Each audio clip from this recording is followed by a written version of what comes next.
Hello friends, I am doctor Kalpana for NEET biology.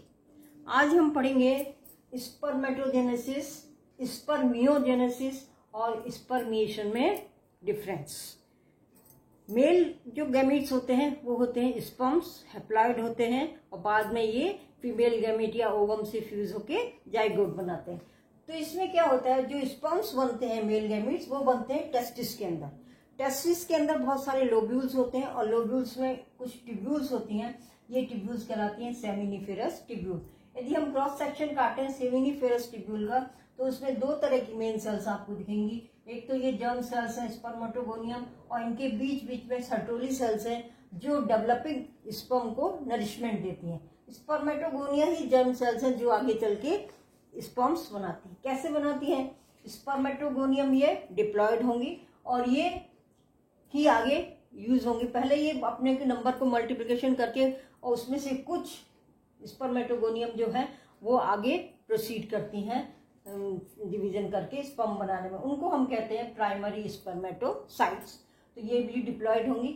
अब primary spermatocyte जो है वो undergoes reduction division, meiosis. Meiosis दो स्टेप्स में होता है, पहला स्टेप और दूसरा स्टेप। पहले स्टेप से जो बनेंगी उनको कहेंगे सेकेंडरी स्पर्मेटोसाइट्स और जो दूसरे स्टेप से बनेंगी वो कहलाएंगी स्पर्मेटिड्स। तो मियोसिस के बाद ये स्पर्मेटिड्स बन गई, ये हैप्लॉइड होंगी, क्रोमोसोम नंबर इसमें आधे होंगे, लेकिन ये क्या होंगी, सर्कुलर होंगी शेप में ये वैसे। अब क्या होगा, इनमें मेटामॉर्फोसिस होती है। मेटामॉर्फोसिस का मतलब क्या हो गया कि इनकी शेप चेंज होगी, कोई रिडक्शन डिवीजन नहीं होता। जितनी ये है उतनी ही इसमें स्पर्मेटोजोआ या स्पर्म बनेंगे। ये मेटामॉर्फोसिस है जिसमें कि कोई रिडक्शन डिवीजन नहीं है, केवल ये राउंड से ये स्पर्मेटिड की कॉम्प्लेक्स स्ट्रक्चर बन जाता है। इस प्रोसेस को कहते हैं स्पर्मियोजेनेसिस। तो स्पर्मेटिड से स्पर्मेटोजोआ या स्पर्म बनने को कहेंगे स्पर्मियोजेनेसिस, जो कि क्या है, मेटामॉर्फोसिस है। अब क्या होता है, ये बन जाते हैं तब भी ये सर्टोली सेल्स पे धसे रखते हैं अपने को, क्योंकि उनको उससे नरिशमेंट मिलता है। तो इस तरह से ये सर्टोली सेल है और ये स्पर्मेटोजोआ या स्पर्म है, ये इसमें घुसे रहते हैं यहाँ पर।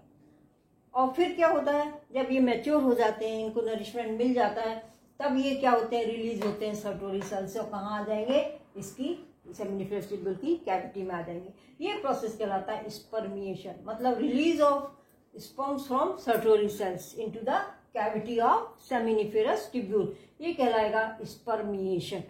और पूरा ये जो प्रोसेस है स्पर्म बनने का, ये कहलाएगा स्पर्मेटोजेनेसिस। तो जब यहाँ आ जाते हैं स्पर्म्स, उसके बाद ये तैयार है रिलीज होने के लिए, इवैक्यूएट ये हो जाते हैं। तो इसमें पूरा प्रोसेस तो हो गया स्पर्मेटोजेनेसिस, स्पर्म का फॉर्मेशन, प्रोडक्शन ऑफ स्पर्म, और ये राउंड स्पर्मेटिड से स्पर्म बनना हो गया स्पर्मियोजेनेसिस। और सर्टोली सेल्स छोड़ के ये फ्री हो जाएंगे, ये है स्पर्मिएशन। तो इस तरह से ये तीन टर्म्स का डिफरेंस है, इसमें कोई कंफ्यूजन नहीं होना चाहिए। आशा है समझ में आ गया होगा। आ गया हो तो लाइक कीजिए, शेयर कीजिए और चैनल को सब्सक्राइब कीजिए। Thank you.